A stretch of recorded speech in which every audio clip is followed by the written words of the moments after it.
Hi friends, welcome to Telugu defence news. Friends, మీకు Indian మిలిటరీపై interest ఉంటే తప్పకుండా మన ఛానల్ని సబ్స్క్రైబ్ చేసుకొని డైలీ ఫాలో అవడానికి అయితే ట్రై చేయండి.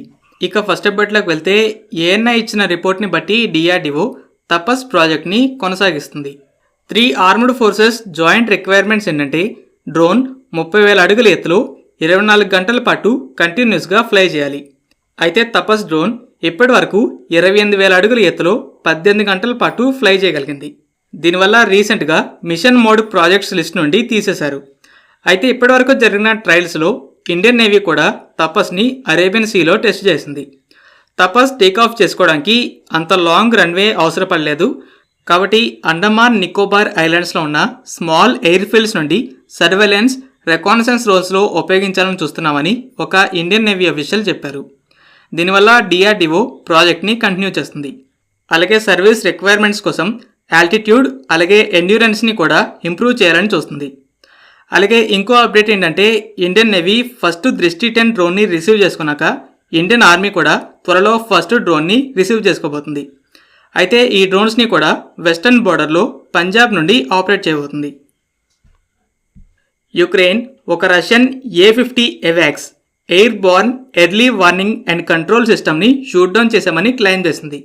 అలాగే IL-22 ఎయిర్ కంట్రోల్ సెంటర్ని కూడా హిట్ చేశాం. అయితే IL-22 సేఫ్గా రష్యన్ ఎయిర్ బేస్లో ల్యాండ్ అవ్వగలిగింది, కానీ రిపేర్ చేయలేని విధంగా డ్యామేజ్ అయిందని చెప్పింది. రష్యా నుండి IL-22 డ్యామేజ్ అయిన పిక్చర్స్ అయితే బయటకు వచ్చాయి. రెండింటిని కూడా అజోవ్ సీలో హిట్ చేశామని చెప్పింది. అయితే వేటితో షాట్ డౌన్ చేశామని మాత్రానికి చెప్పలేదు. యుక్రెయిన్ దగ్గర 2 western long range SAMs, 120 kilometres range SAM T, 160 kilometres range PAC-2లు ఉన్నాయి. కొన్ని వారాల క్రితం PAC-2 100 కిలోమీటర్స్ డిస్టెన్స్లో ఒక Su-34 ఫైటర్ బాంబర్ని షూట్ డౌన్ చేసింది. యుక్రేనియన్ ఎయిర్ డిఫెన్స్ సిస్టమ్స్ పని అయితే ఈ రెండింటిలో ఏదో ఒకటి అవ్వచ్చు. యుక్రెయిన్ జెట్స్కి అయితే లాంగ్ రేంజ్ BVR మిసైల్స్ లేవు.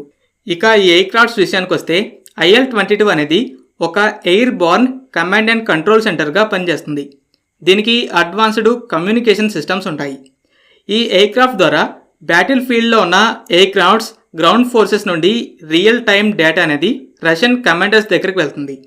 రష్యన్ కమాండర్స్ ఆ డేటాని అనలైజ్ చేసి ఆపరేషన్స్ని ప్లాన్ చేసి రష్యన్ ఫోర్సెస్కి ఇన్స్ట్రక్షన్స్ ఇస్తుంటారు. ఇక A-50కి అయితే లాంగ్ రేంజ్ రెడార్ సెన్సార్స్ ఉంటాయి. లో ఫ్లయింగ్ యుక్రేనియన్ జెట్స్ అలాగే యుక్రేనియన్ ఎయిర్ డిఫెన్స్ సిస్టమ్స్ని లొకేట్ చేసి రష్యన్ జెట్స్, శామ్స్కి డేటాని షేర్ చేస్తుంది.